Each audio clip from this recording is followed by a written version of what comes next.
हैं और 4 रिश्तेदार और आ जाएं और वो कुछ काम ना करें तो वो क्या बन जाएंगे? बोझ। लेकिन अगर वो काम करें तो हमारे लिए क्या बन जाएंगे? उपयोगी अगर होंगे तो हमारे लिए बन जाएंगे संसाधन। तो संसाधन 3 प्रकार के: प्राकृतिक संसाधन, मानव निर्मित संसाधन और मानव संसाधन। तो मानव संसाधन, जब मानव शिक्षित है और स्वस्थ है तो वो राष्ट्र के लिए क्या होता है? उपयोगी। और वो क्या बन जाता है? संसाधन। भारत की जनसंख्या 2011 में 121 करोड़ थी और 2023 में भारत की जनसंख्या हो गई 142.86 करोड़। इतनी जनसंख्या बढ़ गई। और पहले हमारे देश की जनसंख्या चीन के बाद दूसरा स्थान था, अब हमने चीन को भी पीछे छोड़ दिया।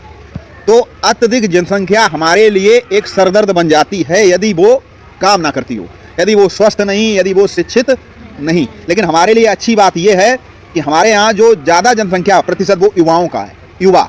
जबकि चीन में बूढ़े लोगों की जनसंख्या ज़्यादा है। तो बूढ़े लोग जब ज़्यादा होंगे तो वो क्या होंगे? दूसरे पर बोझ बनेंगे, ठीक है। और युवा होंगे वो कुछ काम करेंगे। तो सरकार कहती है कि यदि ज़्यादा से ज़्यादा लोग शिक्षित होंगे, पढ़े लिखे लोग होंगे, स्वस्थ होंगे, रोजगार अगर उनके पास होगा तो वो हमारे लिए सरदर्द नहीं होंगे। और ऐसी जनसंख्या अनुकूलतम जनसंख्या कहलाती है। अनुकूलतम जनसंख्या कैसी?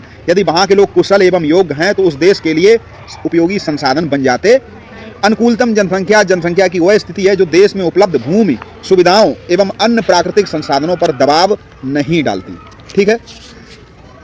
अगर खाद्यान्न आपूर्ति और चिकित्सीय सुविधा में सुधार अगर होता है, अब इतनी जनसंख्या बढ़ेगी तो उनके लिए खाने के लिए भोजन चाहिए, उनके लिए स्वास्थ्य के लिए अस्पताल चाहिए।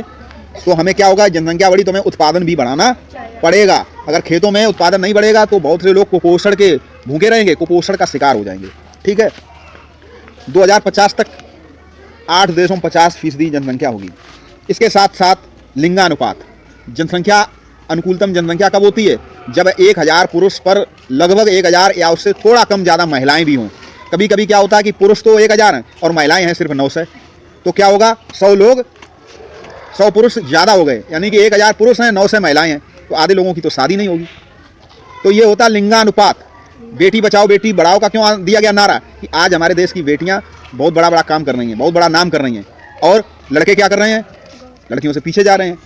तो इससे अच्छा तो ये है कि लड़कियों की संख्या बढ़े, जबकि लोग क्या करते हैं? लड़कियों को गर्भ में ही मार देते हैं। अभी एक निकला था कि वो जो है खेतों में जाके अल्ट्रासाउंड कराता था चोरी छुपे और लड़कियों को गर्भ में मरवा देता था, पकड़ा गया डॉक्टर।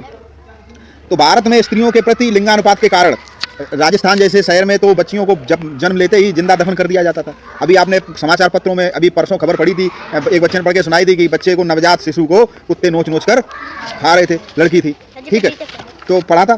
तो ये चीज़, तो ये दूसरी चीज़ साक्षरता स्तर। जनसंख्या बढ़े तो कोई बात नहीं, लेकिन कम से कम वो लोगों को शिक्षित होने चाहिए, उनको पढ़ना लिखना आना चाहिए, वो अपने हस्ताक्षर कर सकें, समाचार पत्र पढ़ सकें, अच्छे बुरे का भेद कर सकें, ठीक है। तो जनसंख्या बढ़ना कोई समस्या नहीं है, लेकिन वो कैसी जनसंख्या हो? अनुकूलतम, ठीक है। उसके बाद जनसंख्या का घनत्व, लगभग जनसंख्या जहाँ पर संसाधन हो उस हिसाब से वहाँ पर जनसंख्या होनी चाहिए। संसाधन कम, जनसंख्या अधिक होगी तो वो लोग बेरोजगार हो जाएंगे, उनके लिए काम नहीं होगा। तो भारत में जनसंख्या, फिर भी हमें जनसंख्या को रोकना है।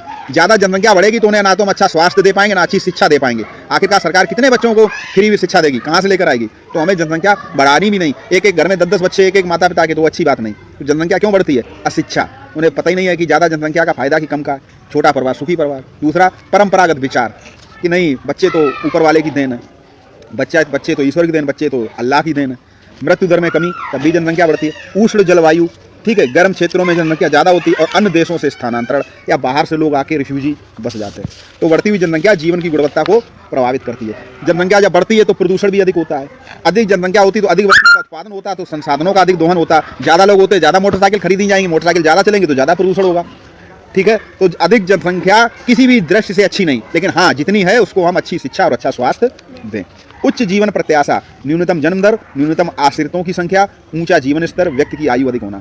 कम लोग होंगे तो कम बोझ होगा। पिताजी कमाने वाले 1, घर में खाने वाले 10, तो उनका बोझ ज़्यादा पड़ेगा, तो पिताजी का स्वास्थ्य भी खराब होगा, उनकी आयु कम हो जाएगी, उनका जीवन जो है कष्टमय हो जाएगा।